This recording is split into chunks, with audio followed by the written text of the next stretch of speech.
Buccaneer fans. This is James Cannida, former Buccaneers defensive tackle, and this is Games Pewter Perspective. Before we get started, please make sure you like, subscribe, and smash that bell so you know every time that brand new content is dropping. The NFL Combine is fastly approaching, and we've talked about some different positions that the Buccaneers need. And today I'm going to be looking at some edge players.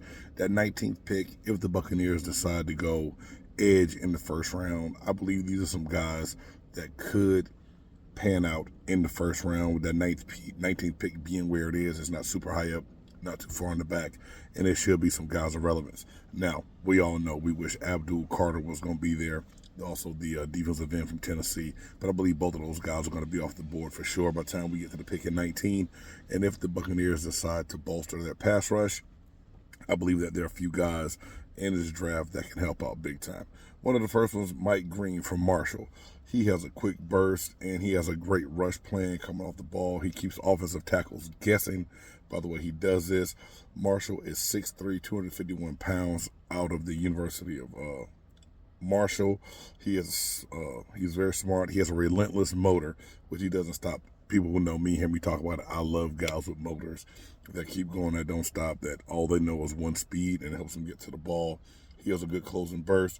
He has good pad level. Now, some say that his size is a little small when going up against some offensive tackles, but the way Bowles blitz and does different things with his ends and his edge guys and what they can do, I believe he's versatile enough to play that part. He has a high grade coming in right now.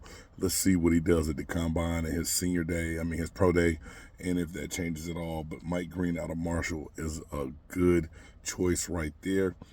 Another person that's not a bad choice, this guy, it varies on different boards for different people, and that's Mykel Williams out of Georgia.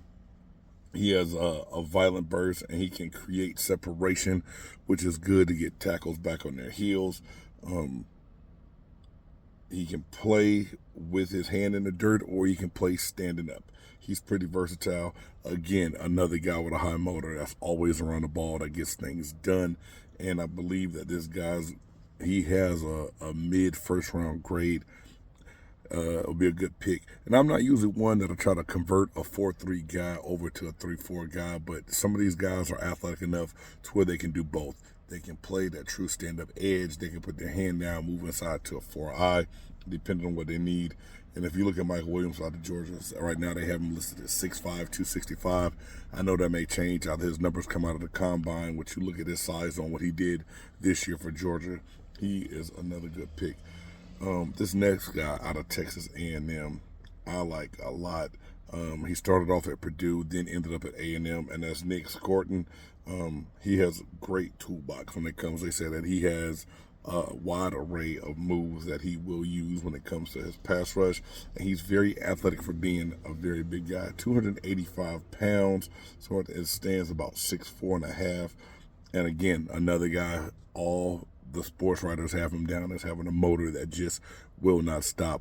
And I think the way this Buccaneers defense plays, being able to have that motor, it allows you to be able to run plays down from the backside. It gives you that quick step, that quick burst. And Scorton should be another one that's good. Another guy that I've seen writers talk highly of and like a whole lot is Kyle Kennard out of the University of South Carolina. Kennard stands at 6'4", 250 pounds.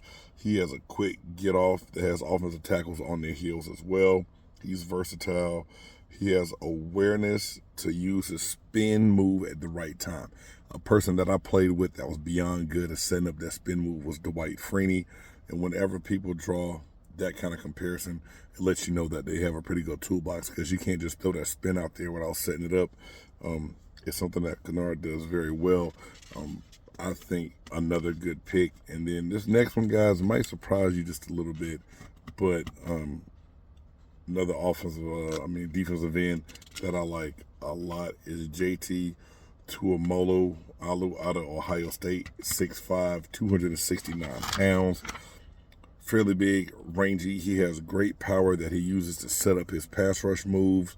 He diagnoses plays very well, but they say sometimes his pass playing can be a little predictable. But I believe you get with the right coach, you do some of the right things, you learn different moves. It makes it where he can also broaden his toolbox.